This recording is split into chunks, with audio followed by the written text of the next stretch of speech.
वैकल्पिक चिकित्सा की आवश्यकता है महत्व। देखिए क्यों आवश्यकता और महत्व है। एक तो क्या, पूर्ण स्वास्थ्य की प्राप्ति, शारीरिक, मानसिक, आध्यात्मिक, सामाजिक, पूर्ण समग्र स्वास्थ्य की बात करती है, इसलिए ये आवश्यक है और उपयोगी, समाज में भी महत्वपूर्ण है और अपने लिए।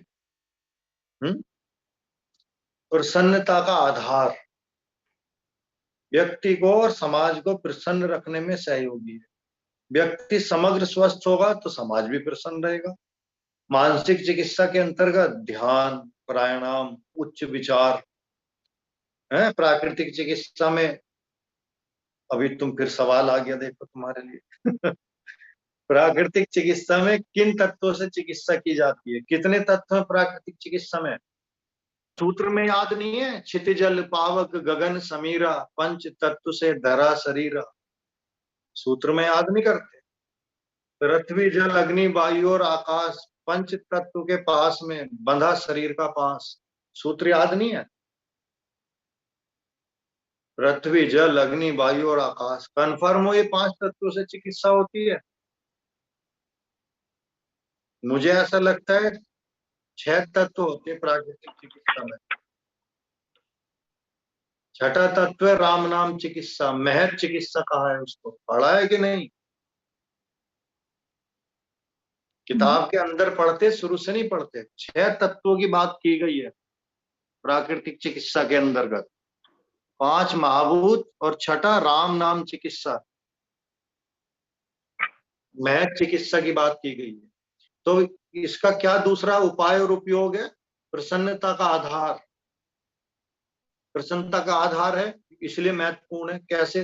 ध्यान, साधना, राम नाम चिकित्सा, उच्च विचार, इनकी ओर प्रेरणा देती है, इनकी ओर अग्रसर करती है, जीवन में इन्हें उतारती है। इसलिए ये प्रसन्नता का आधार है, इसलिए आवश्यक है और महत्वपूर्ण है। प्रसन्न व्यक्ति समाज को भी प्रसन्न रखेगा। अगली क्यों आवश्यकता है भाई इसकी? अगली विशेषता में मित व्ययिता, यानी कम खर्चीली है। जैसे लाखों लाखों रुपए लोग करते हैं, ये इसमें खर्च कम आता है। इसके उपकरण, इसकी विधियां कम खर्चीली हैं, लगभग लगभग ना के बराबर खर्च है। ध्यान करने में क्या खर्च है बताओ? कोई खर्च नहीं। पॉइंट दबाने में एक्यूप्रेशर के क्या खर्च है? कोई खर्च नहीं है, कम खर्चीली है। पेट पे मिट्टी लपेटने में क्या खर्च है? गुनगुना पानी पीने में क्या खर्च है?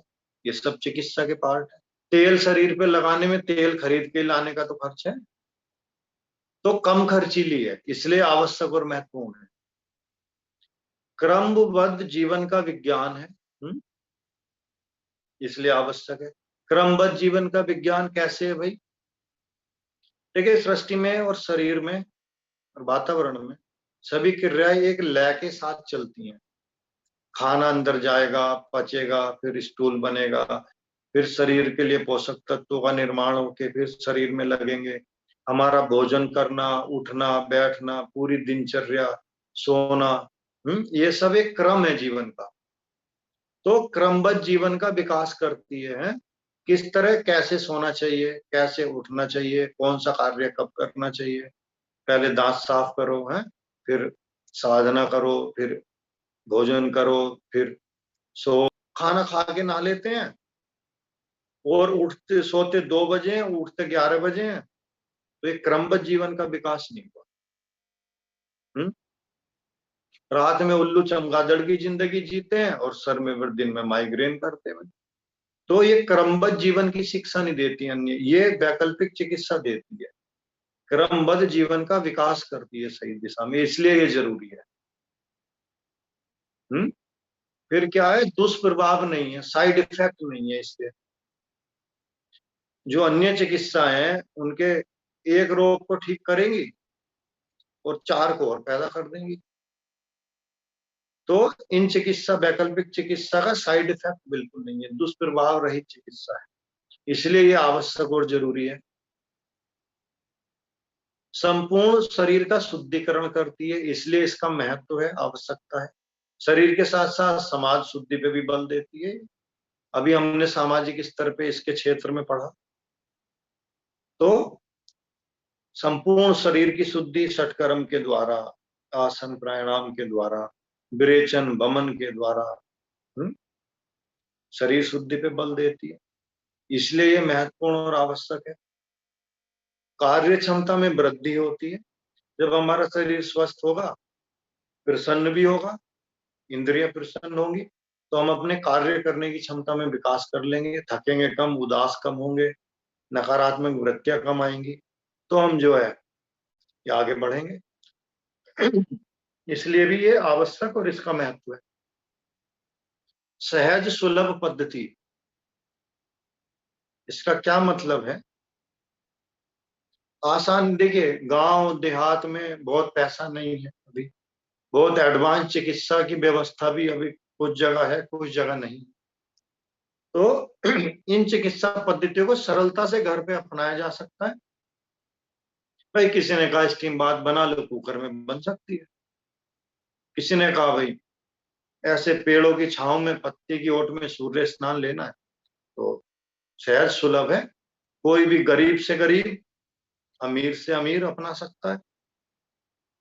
गरीब से गरीब घरेलू चिकित्सा विधियों को इसमें अपना सकता है। तो सहज है, सभी के आसानी से प्राप्त होने वाली है, सभी के लिए सुलभ है, आसानी से, जिसको सब कर सके बिना किसी बहुत सारी दिक्कत के। तो इसलिए भी ये आवश्यक और महत्वपूर्ण है। रोगों का समूल नाश करती है। यानी मैंने कहा रोगों का, केवल शरीर के रोग को रोग नहीं मानती, मानसिक, शारीरिक, आत्मिक, आध्यात्मिक, इस पूरे स्वास्थ्य पे बल देती है। और रोगों को जल्दी ठीक करने के पक्ष में नहीं है कि एकदम धीरे धीरे ठीक हो, पर जड़ से ठीक हो। प्राण शक्ति का बलवर्धन करती है। इन वैकल्पिक चिकित्साओं के द्वारा शरीर में जीवनी शक्ति बढ़ती है, प्राण शक्ति बढ़ती है, जिससे हमारा जीवन अवधि आगे बढ़ के बीमारियां कम आती है। तो इसलिए भी ये चिकित्सा आवश्यक और महत्वपूर्ण है। जीवन शैली में सुधार, जीवन शैली में यम नियम के द्वारा इनका पालन करके, आयुर्वेद में सद्व्रत या स्वास्थ्य व्रत की बात की गई है। सद्व्रत का पालन बताया गया। उठना कब है, सोना कब है, दातोन, मुख शुद्धि, गंडूस धारण, संक्रमण की बात की गई है, टहलने की। तो उन सद्व्रत का पालन करके हमारी जीवन शैली में सुधार करता है, सोने जागने में। इसलिए भी ये आवश्यक और महत्वपूर्ण है। फिर सांस्कृतिक परंपराओं एवं मूल्यों का संरक्षण, मतलब ये जो हमारी चिकित्सा पद्धतियां हैं, ये चिकित्सा पद्धतियां हमारी परंपरा से चली आ रही हैं। ये ऋषि महर्षियों की खोज है। ये अलग बात है कि आज हम इनकी वैज्ञानिकता उनके जितनी सिद्ध नहीं कर पा रहे हैं, ये एक अलग प्रश्न है। परंतु ये ऋषि महर्षियों की रिसर्च है, खोज है, और हमारी भारतीय परंपरा की, संस्कृति की द्योतक भी है।